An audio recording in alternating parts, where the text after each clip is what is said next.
very much. Yeah.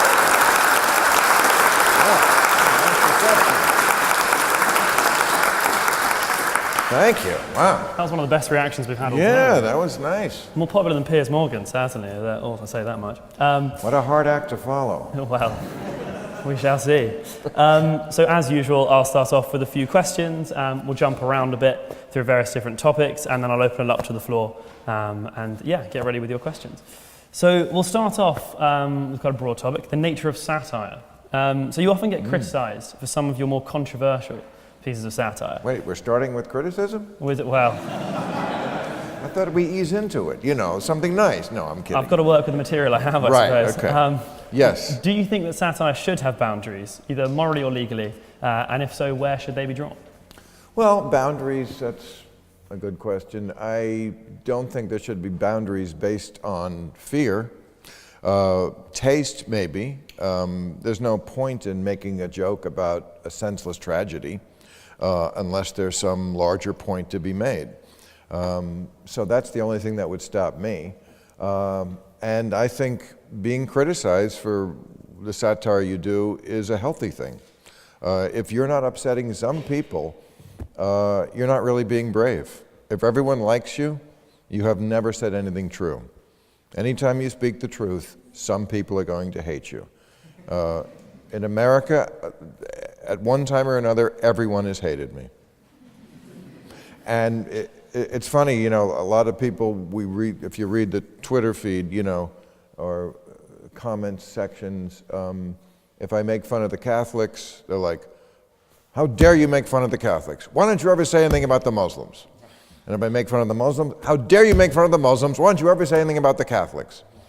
They don't realize that I make fun of everybody. They just hear what they don't like about their own people. So you're talking about Twitter in particular. How do you deal with that? Do you ever engage with trolls on Twitter or anything like that? No, I used to. I'm not engaged, but I at least used to read it, and then it was so depressing that there are so many people who obviously have nothing better to do in their life than to just sit there and say something horrific about nothing. I could tweet good morning, and the first 10 would be, how dare you, Bill Maher, you don't know anything about morning. Ronald Reagan invented morning, and you have no right to even talk about morning. It's incredible. And I don't know if, did anybody see that Barack Obama opened his own personal Twitter account a few days ago?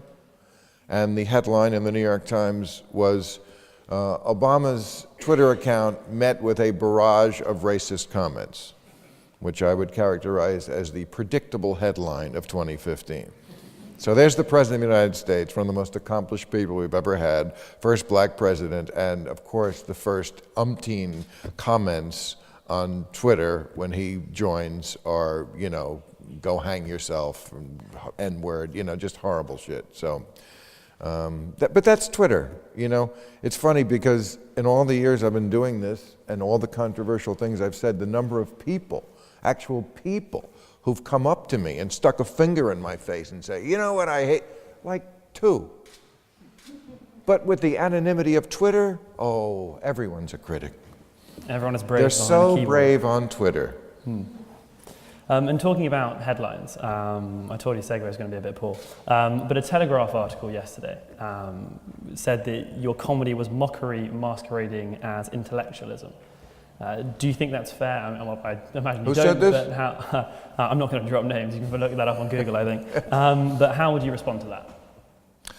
I don't know what he's referring to. I don't know how well he knows my work, and I will fuck him up. No.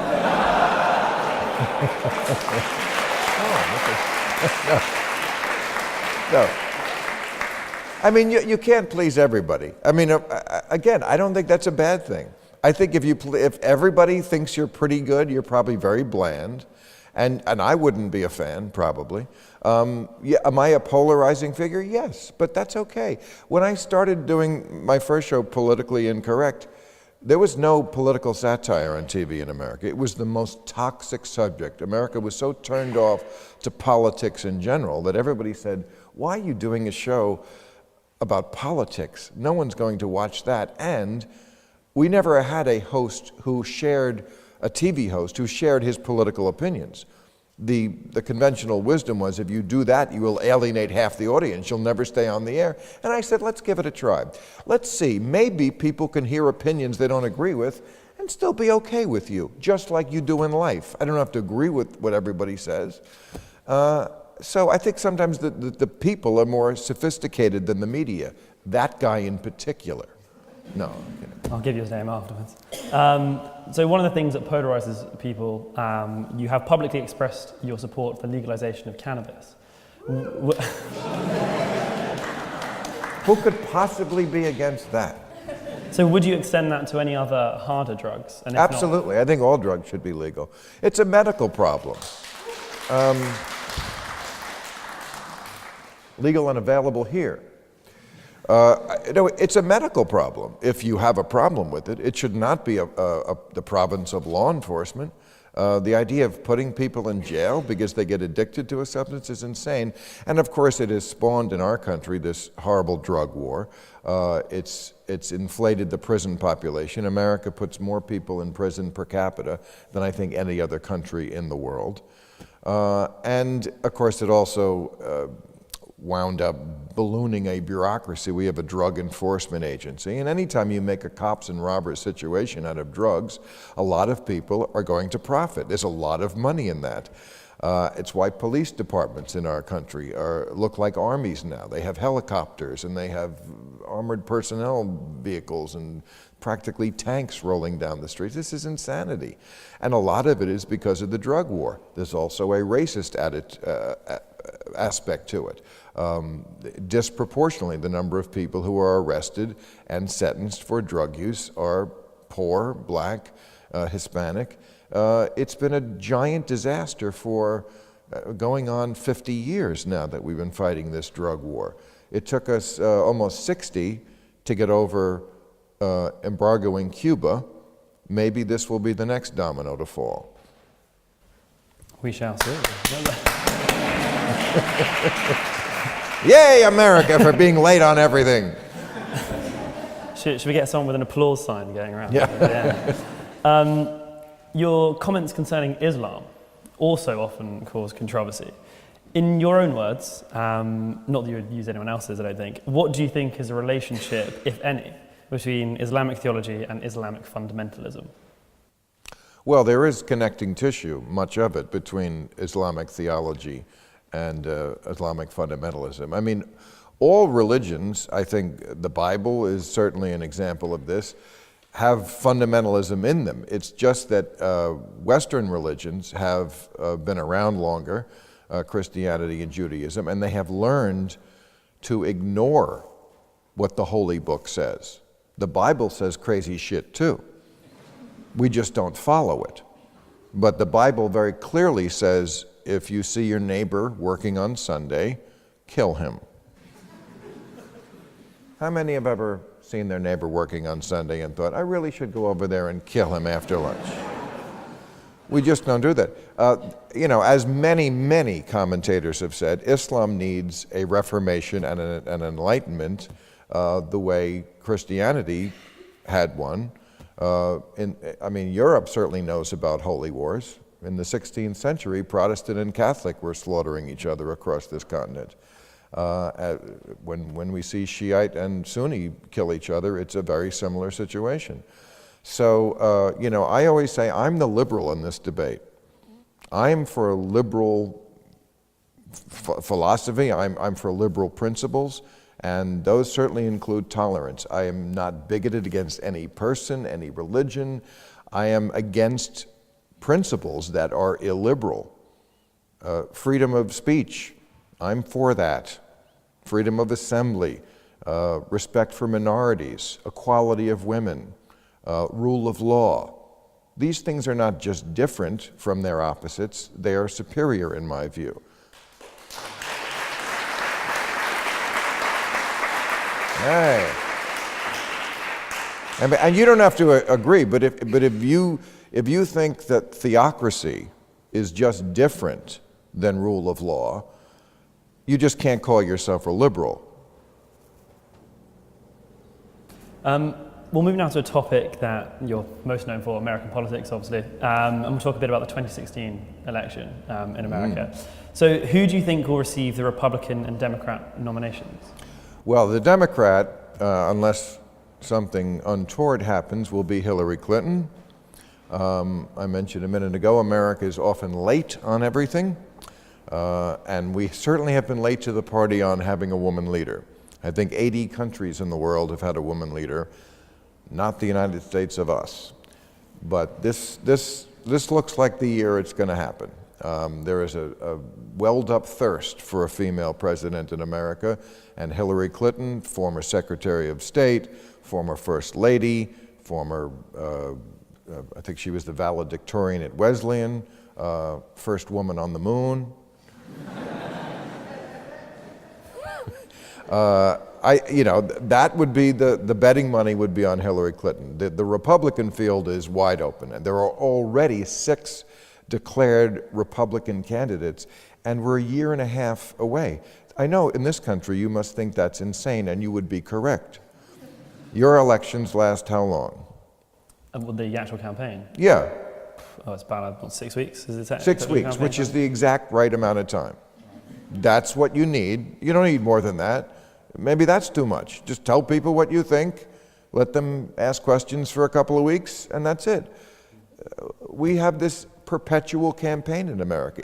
The election never stops. So like I say, 6 candidates already in the field, and we'll see. But before it's all said and done, there will probably be at least twice that many. Wow. So then that leads to the next question. Who's going to become president?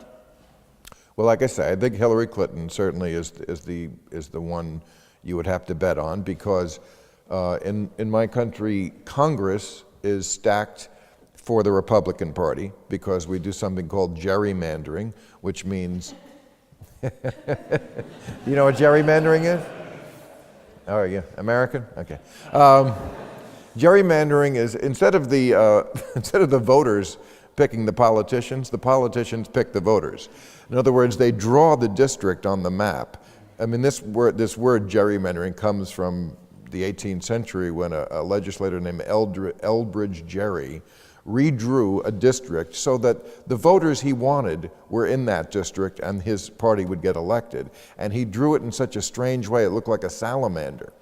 But some wag said, not a salamander, a gerrymander. And that's where the phrase comes from. So because of that, the Republicans have rigged the game and they control Congress. But for the White House, it's because demographically our country has shifted a lot in the last 20 years from a pretty much majority white. Now it's about 70% white. Many more women vote than used to vote. Many more Hispanics. It's kind of hard for the conservative to win the White House in this current atmosphere. Now, of course, we have horrible turnout. America is 120th in the world in voter turnout. It's disgusting. We take our democracy completely for granted. But even with those odds, you'd have to always bet on the Democrat for the White House in this era. And again, Hillary Clinton, there's just such a pent-up thirst to finally have a woman leader that I think, unless something we can't foresee happens, and with the Clintons, that's always possible. We could have another bimbo eruption from Bill. That's happened before. You don't know how, and then that usually would work in Hillary's favor, because in the past when Bill has cheated, she has been the recipient of a great deal of sympathy. So that could help. Not that Bill needs a lot of encouragement to start cheating, but I think Hillary Clinton is going to be our president. That's some stellar campaign advice there, I think. But in 2008, you publicly and financially supported Barack Obama. Correct. But you said you won't do the same for Hillary Clinton? Well, no, I did support him financially in 2008, but here's the deal. In 2008, the maximum you could give to a candidate was $2,300. In 2012, the maximum you could give was infinity. So I thought that was kind of a big jump that we took, because they changed the law. Our Supreme Court, in their completely finite wisdom,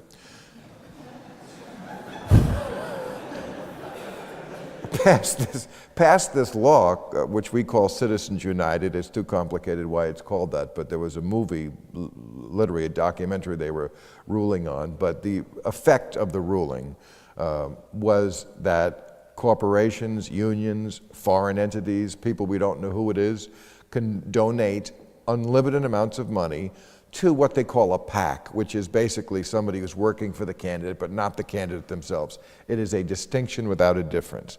The effect is that candidates now raise as much money as they want from billionaires. So when I gave $1 million to Obama, it was a way of saying to the liberals who were missing this boat completely, if you don't start giving on the $1 million level, this race is going to be lost, because most of the billionaires, of course, are for the Republicans. So I think it helped a lot, at least get that word out, and some of the rich, there are less rich liberal people, but most of the rich liberals are in my state of California. They're either in Silicon Valley or they're in Hollywood. So you're not giving money to Hillary Clinton because of who she doesn't need my money. She doesn't need your money, that's why. No, okay. She don't need my money. She got a lot of money, and and I mean, I like Hillary Clinton, but I don't like her as much as I do Obama. And I thought, why is that? Well, she's more of a centrist. The Clintons, I don't worry if Hillary Clinton became president that she's going to blow up the world like I worry Republicans would.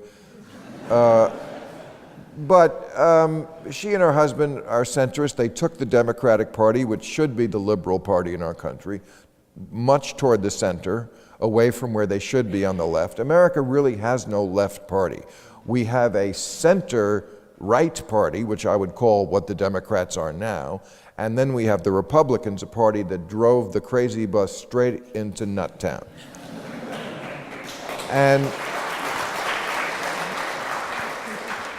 And they moved the goalposts so far to the right that what seems like the liberal point of view is really the old conservative point of view. For example, Obamacare. Obamacare, which the conservatives hate as something socialist, and it's hardly socialist, it's still profit run, that 20 years ago, that was the Republican plan.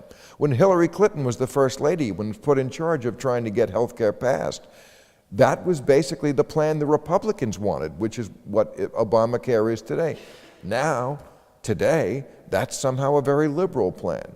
Or something like what we call cap and trade, a way of controlling pollution. Cap and trade was something the Republicans favored 20 years ago. It was a way of basically selling off pollution rights. Again, a market-driven solution. Wouldn't be my solution, but as a compromise, okay. Now they don't even like that. That's the Democrat plan now, cap and trade. And the Republican attitude about global warming is it isn't happening. Seriously, that's what they say. Our entire Republican Senate believes that global warming is a hoax. And if you ask them why, they say, because last winter it snowed. There was a senator brought a snowball into Congress, as if to say, deal with that. Snowed last, that's their, it's like saying the sun isn't real because last night it got dark. Thank you.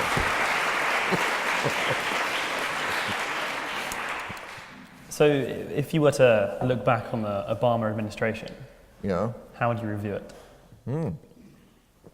Pretty good. I mean, I have some quibbles. But considering what he was up against, I mean, they said right from the get-go they wouldn't work with him at all, and they didn't. Even when they themselves proposed something, this happened over and over again. The Republicans would propose something, when Obama would agree, then they didn't want to do it. Once President Blackenstein touched it, it had cooties and they couldn't go near it. So he had a harder row to hoe than almost any president I can ever think of. And even still, I mean, the big accomplishment right off the bat, we were on the brink of a depression. I think we would have had one if he didn't do what he did. He got Obamacare passed. We have been trying to pass some form of universal health care in this country going back 100 years to Teddy Roosevelt. He finally got it done. Saved the automobile industry when that was on the brink, and Mitt Romney famously wanted to let them die on the vine. He's been not great on environmental issues, but he still has been the best president ever on environmental issues.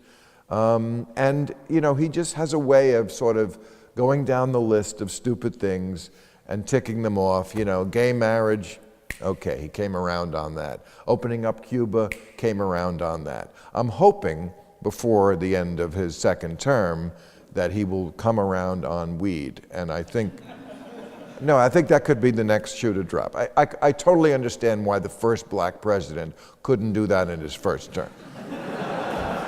You know, you just can't, you know, give a, I have a blunt speech. You know, that just was not gonna, that was not gonna work. But so that's the next thing. It could be. I'm just guessing. He has a way of, you know, I will get on his case about something, and then like 2 years later, it'll happen.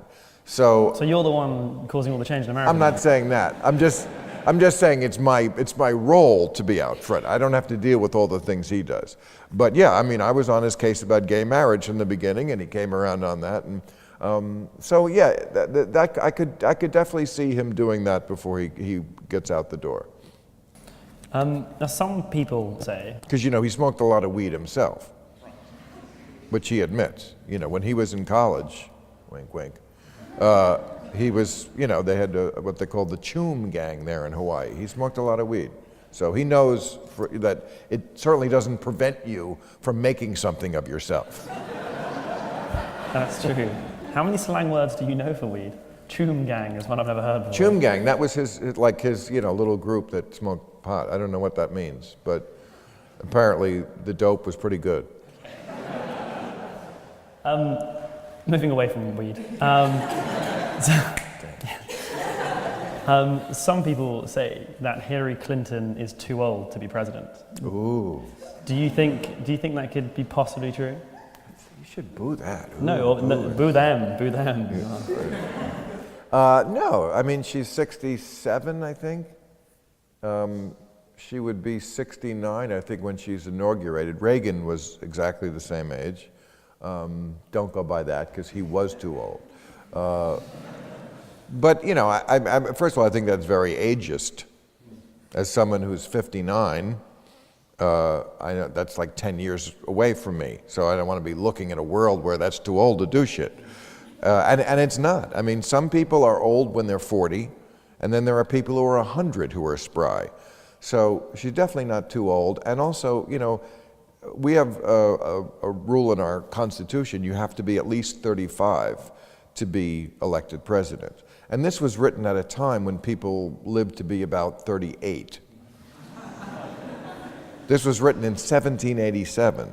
Life expectancy was not that long then. So they understood that maturity is what we want in someone who's a president. So I'm all for someone being on in years when they get to be president. I want them to have seen as much as they possibly could of this world and to have the wisdom to do this job in the way it needs to be done. Because it's kind of an important job, you know. So do you think the minimum age should be raised then? The what? The minimum age, do you think that should No, I don't think, I think 35 is about right. I'm just saying that was something that the founding fathers really foresaw. Moving on, obviously it's still quite topical here in this country about the general election that we had here. So are there any elements of the UK politics which you think American politics should adopt? Well, you know, that's interesting. One of our Supreme Court judges, Ruth Bader Ginsburg, was asked a few years ago about our Constitution, and she said, you know, if we were starting from scratch, we would probably be better off having a parliamentary system. Well, you could imagine how well this went over with the conservatives in America. It was like she farted in Jesus' face. I mean, how dare you say anything about a perfect system? But I think that's probably right. I mean, a parliamentary system is a little more flexible. I mean, we get stuck with somebody. You don't have to get stuck with somebody. When they lose popularity, they call elections. The guy can go away and the party can stay in power. This seems preferable to what we have, which is if a guy's really bad, all we can do is impeach him, and that doesn't happen a lot. But having said that, I must say, House of Lords sounds like a gay bar. I'm just putting that out there. It's just really.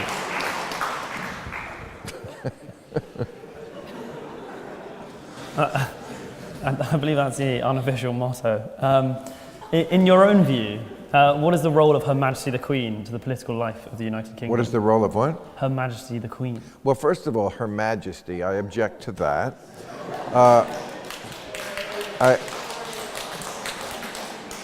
I once had on my show Queen Noor, are you familiar? The Queen of Jordan. And they said to me, you have to call her Your Highness. And I said, I'm not calling any other human being Your Highness. And I told her when she came out, I said, I respect you like I respect any other human being, but I'm not going to call another human being Your Highness. If anybody's Highness, it should be me. No, I didn't say that. I should have said that, but I didn't say that. But yeah, it's just a ridiculous anachronism that we elevate another person based on bloodline. This is 2015. We're thank you. So it's funny, I was having this discussion just the other day with somebody, and they said, well, yeah, but if you were offered a knighthood, no, I wouldn't. Not that I'm going to be offered a knighthood. But I would turn it, if I had to say Your Highness to another human being, no, you can keep your knighthood. I don't need it that bad. I just think there's something terrible about that.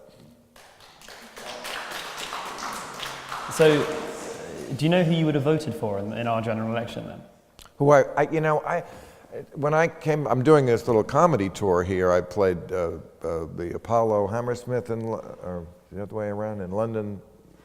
Was it last night or I don't know? Traveling, whatever night it was, and Amsterdam, and we're going to Sweden, and people said, "Oh, you're going to study up on the different politics of those countries." And I said, I just think I'm out of my depth there. I think what I do best is go to Europe and explain the dysfunctional nature of American politics.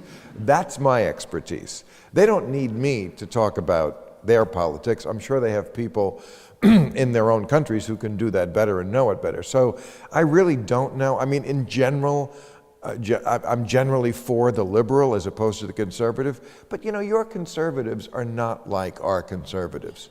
They're not fucking nuts. Here, I mean, what I've read from American columnists talking about the austerity program was that it was not the right way to go economically after the crash. That we had a stimulus program and our economy came out better. But I don't know, you have different issues and you have more, a little more socialism, which I don't think is a bad word. I mean, conservatives hate socialism. They have no idea what it is. They just know it's something super bad, like atheism or pedophilia or something like that.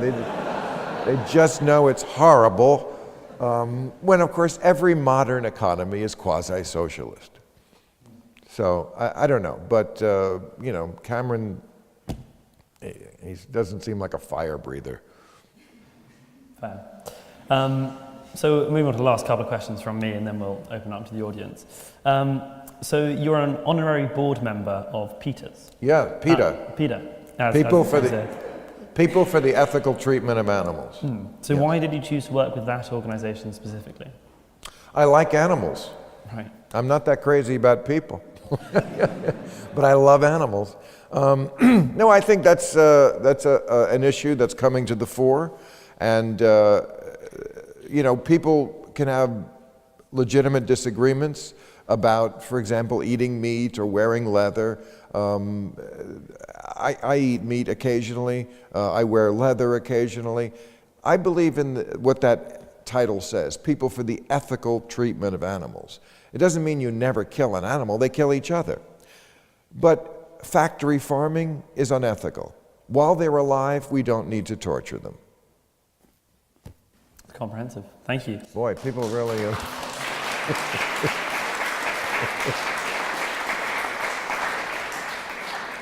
Now let's go fox hunting.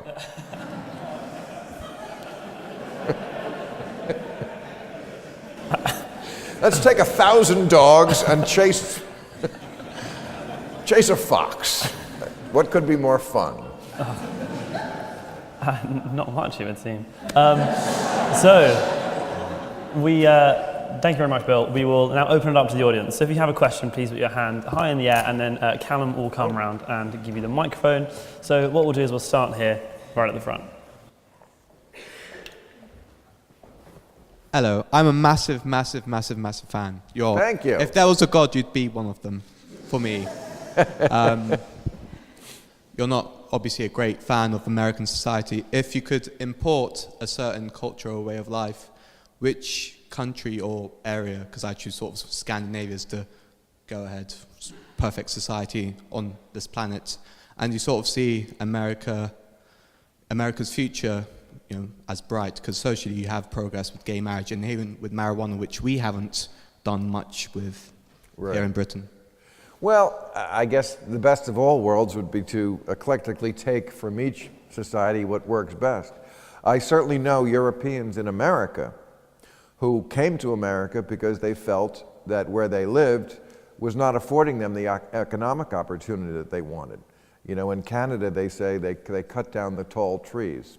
I've heard that from other people too. I know French people, I know British people in America who say, yeah, I like the economic freedom that America affords me. Of course, the downside for us is that it's sort of a winner-take-all system we have, especially now. Our income inequality is horrible and getting worse. We don't really take care of everybody. It's not an every man for himself system. We elevate greed to a level I don't think any other country does. So we are coming along on the social issues. We are becoming a little more like an enlightened Western European democracy now with matters like pot, like you say, gay marriage, immigration even. I think the politicians haven't come around, but people are getting the idea that we should embrace the immigrants and not, in my country, what we do to Mexicans is terrible. They do the jobs Americans will not do. And they've proven this. They take care of our children, they pick crops, they do everything we don't want to do, and we seem to do nothing but be cruel to them. So I think in a lot of ways America is becoming a more enlightened, kinder, gentler nation, but we have a long way to go, and I think the root of it all is greed. We just worship the almighty dollar way, way too much. And until we get over that, we're never going to truly become the society that they had envisioned 239 years ago. Hi, I just want to ask you, obviously none have been able to say it because it would be political suicide, but do you think America may have already had an atheist president? An atheist president? Oh, yes, I always think Obama's a closet atheist. I mean, of course, again, as the first black president, he had to pretend he was super Christy. And he and he does at every turn. He once told an interviewer that he gets scripture sent to him on his BlackBerry first thing in the morning. That's the first thing he sees is scripture. I really don't think that's the first thing he sees in the morning. His mother, his mother, he always says, was a secular humanist, wink, wink, atheist. And I think that's what he is, a secular humanist. But we certainly understand why in America, not only Barack Obama, but no politician can ever run for office and profess anything but profound faith. I mean, it bothers me to no end that politicians have to, unlike, I'm sure, this country and most European countries, not only wear their faith on their sleeve, but pretend it's a virtue. You often hear them say, yes, I'm a person of great faith. I let faith decide many things for me. I'm influenced by my faith, and people applaud like this is a great thing. And I always want to say, why doesn't somebody ask the follow-up question, which is, why is faith good? Just tell me why the purposeful suspension of critical thinking is a good thing. Very often they ask a candidate when he's running, he or she, what would you do in a crisis? And the guy always says, well, the first thing I would do is say a prayer. Great. What a relief to know that when the missiles are in the air and seconds count, your first move is to try to telepathically communicate with your imaginary friend.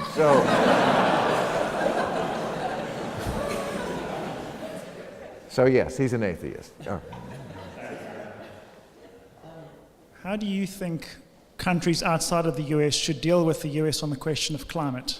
It's easy to poke fun at Inhofe and his snowball, but it's actually quite a serious issue. And if you have a look at sort of the recalcitrance, if you like, of the US in climate negotiations, it's sort of getting beyond a joke. I mean, what do the rest of us do about that? Yeah, great question. I don't know. I mean, what can you do? I mean, you can't attack us. You can't really boycott us economically. I guess they could try that, but I don't know if that would do anything. I don't know. Enjoy the earth while you have it. You know, what politicians in America always have said in the past is, why should we do anything? Because India and China, they're not doing anything. They're just coming online. These people all want cars and air conditioning and meat, things that they haven't enjoyed in the past. How can we deny them? We've had our fun with the earth.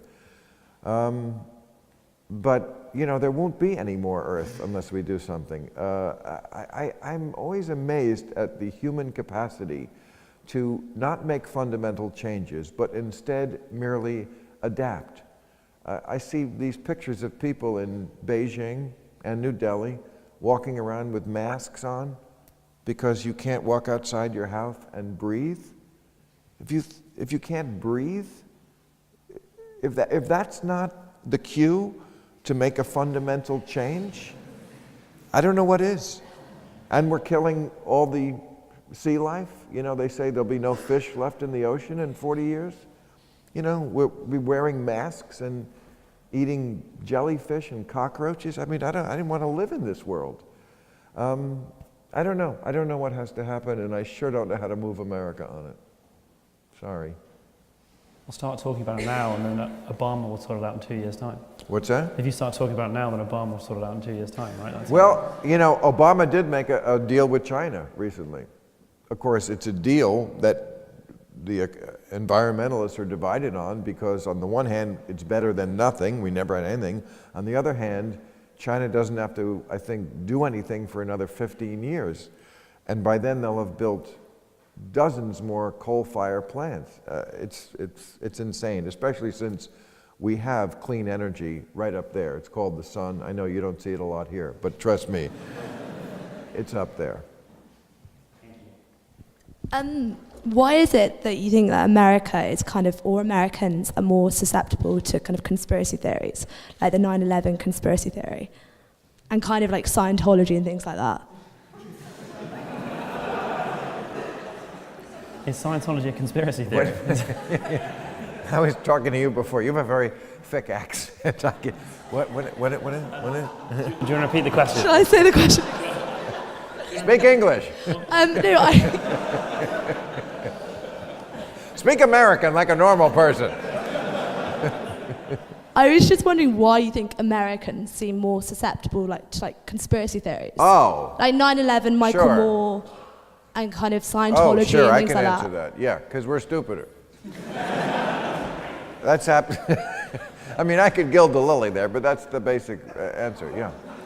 I mean, we're a much younger country, you know. I think countries, you can make the analogy to people. Older ones are wiser and more sophisticated. Sometimes they can be more jaded for that reason, too. I mean, America has exuberance. You can't knock us for that. But we are just, as countries go, we're kind of in our teenage years. We're young, dumb, and full of cum. And is this too dirty for this? I'm sorry. No, that's okay. This isn't Christ College, is it? Oh my God. You know, I just don't think we have the sophistication. And as far as conspiracy theories themselves go, yes, they're very susceptible to that. Because, as I always say about our politicians, the politicians can say anything because the people don't know anything. And if they don't know anything, you don't hold their feet to the fire. For example, they're lately asking all the Republican candidates on the news about ISIS. And several of them have said things like, if I was president, I'd take them out. Take them out. What does that mean? You drop a nuke on them? Of course they can say that because people have no idea about what's going on there. So it just sounds, oh, he'd take them out. Good for him. Yeah, that's how you handle them. You just take them out. So, that's what we're up against in my country, is trying to get the right person in office. When you get somebody good like Obama there, it's sometimes just dumb luck that happened that way. People really didn't listen to what he said. He was different. He was new. He was an amazing speaker. He inspired people with slogans like hope and yes, we can. But people didn't know much beyond that. It just turned out that he was a guy who actually had something to say beyond with the slogans. Hello. I was wondering if your stance on drugs made you more of a libertarian than a liberal, and that ironically it made you more of a Republican than a Democrat. Well, I mean, I am a libertarian in the sense that I believe in the basic libertarian credo, which is that anybody should be able to do whatever they want as long as it doesn't hurt or affect another human being. Certainly drugs would be in that category. Now, there's this idea I think some people have that Republicans are libertarians. They are not. There is one libertarian Republican. His name is Rand Paul. His father was Ron Paul, who ran for president last time. He's running for president this time. He's already gone back on all his libertarian views in order to try to garner the nomination. So it's really not a very popular thing. Republicans, they like to think of themselves as libertarian because it has the word liberty in it, but they're not. They're really not. They're authoritarians. They talk a lot about freedom. They don't want freedom. They want an authoritarian government that agrees with them and punishes people they don't like. There. Hi, mine is actually a quick follow-up question on the previous one. So when you talk about making drugs legal, we see in Colorado now that it has had some effect on traffic accidents and such. And how do you shouldn't we try to make everything sort of safer as opposed to legalize things that might make things more dangerous? Well, the safest place in the world is a police state. If you want utter safety, there are ways to do it. If you want no one to do drugs, do what they do in Saudi Arabia, kill people who use them. This is not the answer. And if we're going to do that, we would at least need to be uniform and not hypocrites about it, which would mean we would have to outlaw alcohol too. Certainly people can get fucked up and then get in a car and hurt people. But you don't outlaw the drug, you outlaw the crime itself. I mean, I think that's only reasonable. Boy, they really are interested in the drugs here. I noticed that's, of all the topics that seem to have caught on with the crowd, drugs seems to be a recurring theme. So, yeah. Hello. My question is around what America exports to the world. America exports a lot of things, and one of them seems to be democracy. And I don't think, well, my point of view on this is that maybe democracy doesn't work across all types of countries, especially countries which have an embedded religion that is outside of that of Christianity. What is your view on that? I think I heard all of it, and I think I agree. I think America has to get over this idea that we are going to bring democracy to the Middle East if we have to kill every last one of them, because that seems to be what we are trying to do. I think America needs to get just out of every other country. Thank you, one person.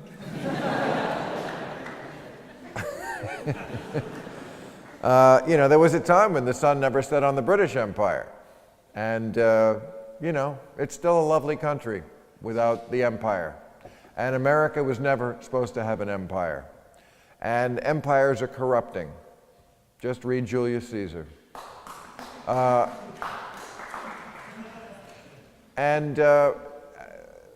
think the reason we have so many troops all around the world is because it justifies our military budget. All the people in my country who pretend that they hate socialism, they have no objections to this billions and tens of billions, hundreds of billions of dollars money, government money wasted on building armaments we will never use and don't need. Most of it is built to fight the Soviet Union in about 1978. That's socialism, but it's the kind of socialism they like. Building roads and schools and bridges, that's bad socialism. But building missiles and tanks and fighter planes, we have a fighter plane now, the F-35. It's going to cost $1.5 trillion. It doesn't work.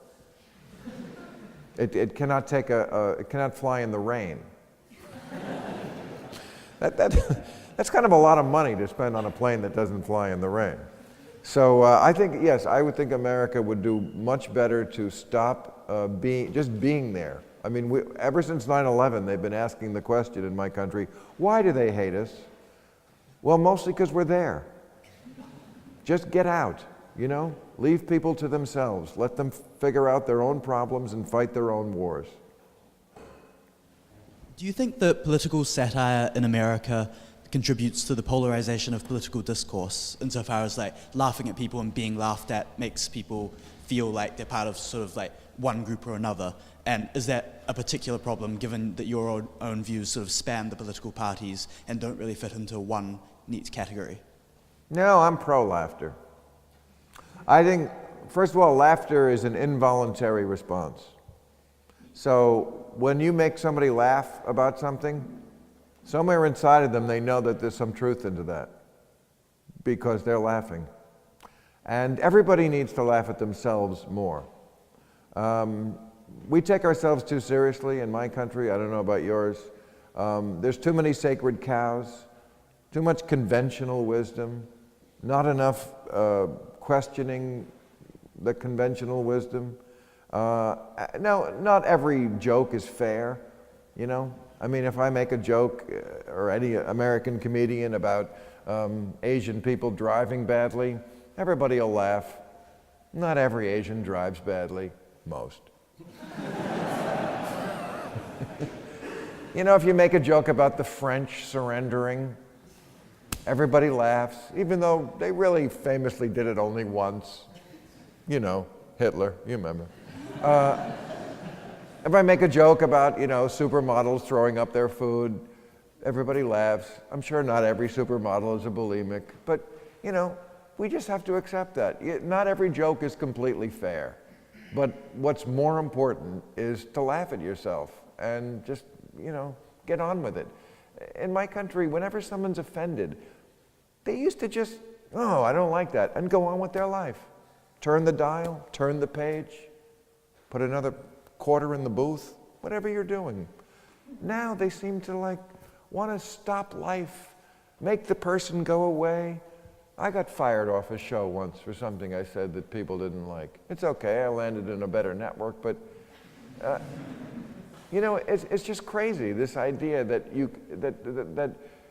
can't hear anything that upsets you, even for 5 seconds, without making a big deal out of it. Just go down with your life. Okay.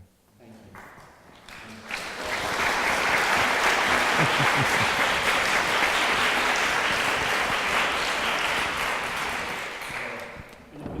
Hi. So as a liberal and a secularist and maybe a comedian, what are your views on polygamous marriage? On what kind of marriage? Polygamous marriage. Polygamous marriage. Ay, I would have enough trouble with one. Well, I mean, you know, as a libertarian, whatever blows your dress up, I mean, if that's what people want to do, you know, I mean, the argument has always been in the past because Mormons in our country, you know, the Mormon religion comes from a polygamous history. Polygamy, by the way, also in the Bible, all the patriarchs were polygamous. King David had 1,000 wives, and they all complained. So, you know, if it's truly consensual, I think people should be able to, once again, do whatever they want to do. The Mormon argument about polygamy always was that in America there is a lot of disposing of people, and they're kind of right. You know, you're familiar with the saying trophy wife? That's, you know, a guy gets married when he's 25 or something and gets tired of his wife when he's 40 or 50 and dumps her and marries a younger version. That's the trophy wife. That happens a lot, and they're saying instead of putting this older person you were with for 20 years out to pasture and dumping her, keep her around. That's the polygamous way. I don't necessarily subscribe to it, but if that works for people, you know, I think when it comes to love especially, I don't think you make a lot of rules. Obviously you can't do it with children, that's wrong. But, you know, other than that, whatever people want to do, you know, Facebook has something like 56 different gender varieties. I don't even know how you could get up to that number. But whatever, man, woman, gay, transsexual, whatever Bruce Jenner's up to, you know, if you're lucky enough to have love knock on your door, I wouldn't ask a lot of questions. Hi, I was just wondering your opinion of Fox News and how influential you think they are on the US public. Fox News? Fox News is hugely influential. You cannot deny them that. But Fox News, what I call the alternative history channel,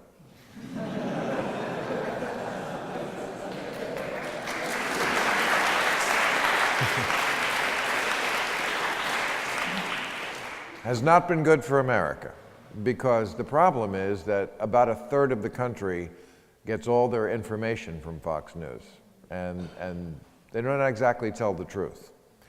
So these people who live in a tremendous bubble of information, and that's all they hear, and there's something in the conservative mind that likes to have whatever they think they know be reinforced over and over and over again.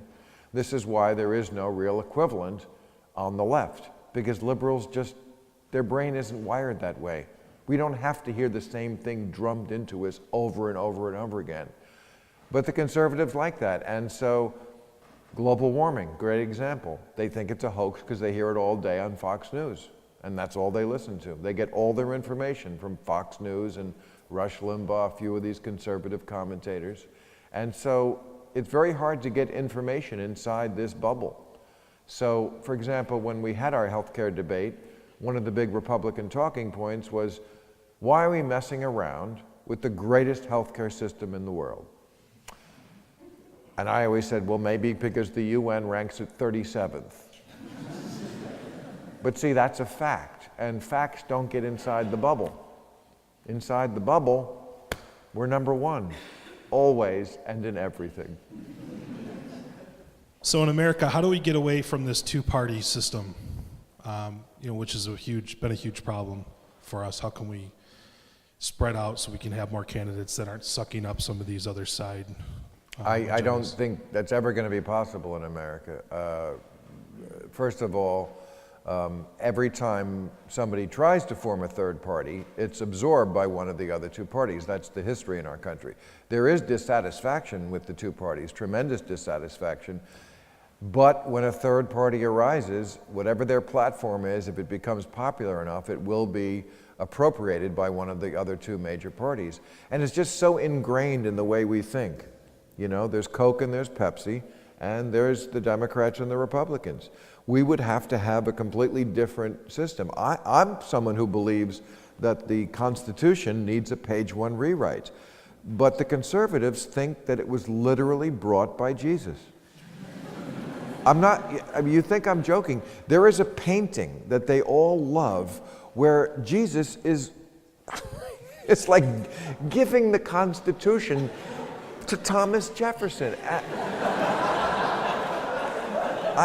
I don't know if you're ever going to get past that. I mean, the idea that you could amend, I don't think we could ever even get a constitutional amendment anymore. Because the Constitution, again, like the Bible, something they've never actually read, they just know it's sacred and you can't screw with it. So, you know, I just don't foresee that happening. Thank you. And I have one last final question. This better be a good We'll one. go in the glasses there. Oh yeah, exactly. I was going to say that the who you were same thinking? thing. It's going to be an awesome question. I can feel it. This guy totally has this covered. Perhaps a more This guy has it. Yes, hit me with it, sir. perhaps a more specific question. Do you think the Obama's Iranian deal will make it through Congress and be successful? And if not, do you think war with Iran is inevitable? Oh, good question. Scary question. See, I told you. I know how to pick them. Well, do I think the deal will go through? Yes, I think so, because now the Republicans made him sign a law which said that they get to shape the law. They felt left out, which they're supposed to be left out, by the way. The president makes treaties, not Congress. But we're living in a different era because, once again, the president is black. So there's different rules. So I think that they will pass something. The problem is, like what I said before, anything he does, they hate. This is actually a very good deal for us, a very good deal, and certainly a good deal if we're trying to stop Iran from building a bomb. The way they are now, they could have something in a far less amount of time than if they signed the treaty, because the treaty, I know it's not officially a treaty, whatever they're calling it, allows very intrusive inspections. It's exactly what you would want in such a treaty. If Ronald Reagan made this treaty, they would be jumping up and down to sign it. I hope that cooler heads will prevail. I don't think we'll go to war with Iran, but you have to understand that war is always a good issue for the conservatives in my country. They sure don't want to talk about the economy, because Obama turned that around. So they have nothing there. So their other ace in the hole is to try to scare people.